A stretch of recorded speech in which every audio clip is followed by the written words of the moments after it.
ಎಲ್ಲರಿಗೂ ನಮಸ್ಕಾರ. Veg and non veg recipes ಚಾನಲ್ಗೆ ಸ್ವಾಗತ. ಈ ವಿಡಿಯೋದಲ್ಲಿ ನಾನು ಸಿಂಪಲ್ ಆ್ಯಂಡ್ ಟೇಸ್ಟಿಯಾಗಿ ಬೀಟ್ರೂಟ್ ಪಲ್ಯ ಹೇಗೆ ಮಾಡೋದು ಅಂತ ಹೇಳಿಕೊಡ್ತಾ ಇದ್ದೀನಿ.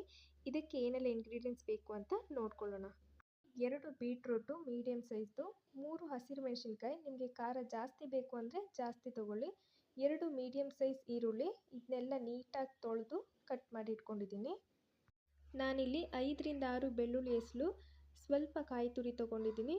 ಈಗ ಸ್ಟವ್ ಮೇಲೆ ಕುಕ್ಕರ್ ಇಟ್ಟು ಕುಕ್ಕರ್ ಬಿಸಿ ಆದಮೇಲೆ 2 ಟೇಬಲ್ ಸ್ಪೂನ್ ಎಣ್ಣೆ ಚೆನ್ನಾಗಿ ಕಾದ್ಮೇಲೆ ಅರ್ಧ ಸ್ಪೂನ್ ಸಾಸಿವೆ ಚೆನ್ನಾಗಿ ಸಿಡಿದ್ರ ಮೇಲೆ ಅರ್ಧ ಸ್ಪೂನ್ ಜೀರಿಗೆ, ಅರ್ಧ ಸ್ಪೂನ್ ಉದ್ದಿನಬೇಳೆ, ಸ್ವಲ್ಪ ಕರಿಬೇವು ಹಾಕಿ ಫ್ರೈ ಮಾಡ್ಕೊಳ್ಳಿ. ಒಗ್ಗರಣೆ ಹಾಕುವಾಗ ಗ್ಯಾಸ್ ಫ್ಲೇಮ್ನ ಲೋವಲ್ಲಿ ಇಟ್ಕೊಳ್ಳಿ, ಇಲ್ಲಾಂದರೆ ಒಗ್ಗರಣೆ ಸೀದೋಗುತ್ತೆ. ಉದ್ದಿನಬೇಳೆ ಎಲ್ಲ ಚೆನ್ನಾಗಿ ಫ್ರೈ ಆದಮೇಲೆ ಬೆಳ್ಳುಳ್ಳಿ ಹಾಕಿ ಒಂದು 30 ಸೆಕೆಂಡ್ ಚೆನ್ನಾಗಿ ಫ್ರೈ ಮಾಡ್ಕೊಳ್ಳಿ. ನೆಕ್ಸ್ಟ್ ಈರುಳ್ಳಿ ಮತ್ತು ಹಸಿಮೆಣಸನ್ನು ಹಾಕಿ ಈರುಳ್ಳಿ ಸಾಫ್ಟ್ ಆಗೋ ತನಕ ಫ್ರೈ ಮಾಡ್ಕೋಬೇಕು.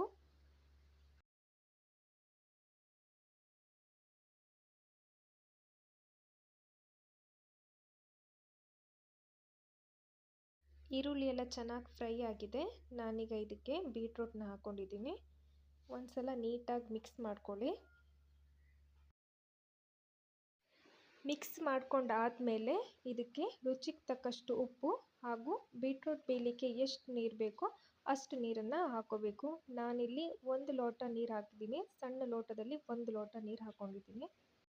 ನೀರು ಹಾಕಿದ ಮೇಲೆ ಒಂದ್ಸಲ ನೀಟಾಗಿ ಮಿಕ್ಸ್ ಮಾಡಿಕೊಂಡು 2 ವಿಸಿಲ್ ಕೂಗಿಸ್ಕೋಬೇಕು. ನೀವು ಯಾವುದ್ರಲ್ಲಿ ಬೇಕಾದರೂ ಮಾಡ್ಕೊಳ್ಬೋದು. ನಾನು ಈಸಿ ಆಗ್ತದೆ ಅಂತೇಳಿ ಕುಕ್ಕರಲ್ಲಿ ಮಾಡ್ಕೊಳ್ತಾ ಇದ್ದೀನಿ.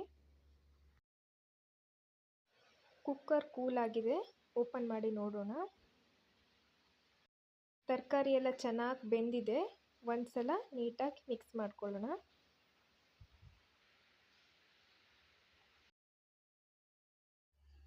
ನೆಕ್ಸ್ಟ್ ಇದಕ್ಕೆ ತೆಂಗಿನ ತುರಿ ಹಾಕ್ಕೊಂಡು ಒಂದು 2 ರಿಂದ 3 ನಿಮಿಷ ನೀರೆಲ್ಲ ಡ್ರೈ ಆಗೋವರೆಗೂ ಬೇಯಿಸ್ಕೋಬೇಕು.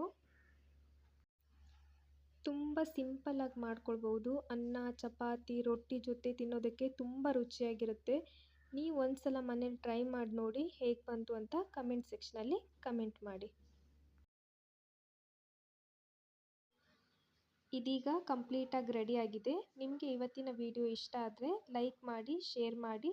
ನೀವಿನ್ನೂ ನನ್ನ ಚಾನಲ್ನ ಸಬ್ಸ್ಕ್ರೈಬ್ ಮಾಡ್ಕೊಳ್ಳಿಲ್ಲ ಅಂದರೆ ಸಬ್ಸ್ಕ್ರೈಬ್ ಮಾಡ್ಕೊಳ್ಳಿ. Thanks for watching.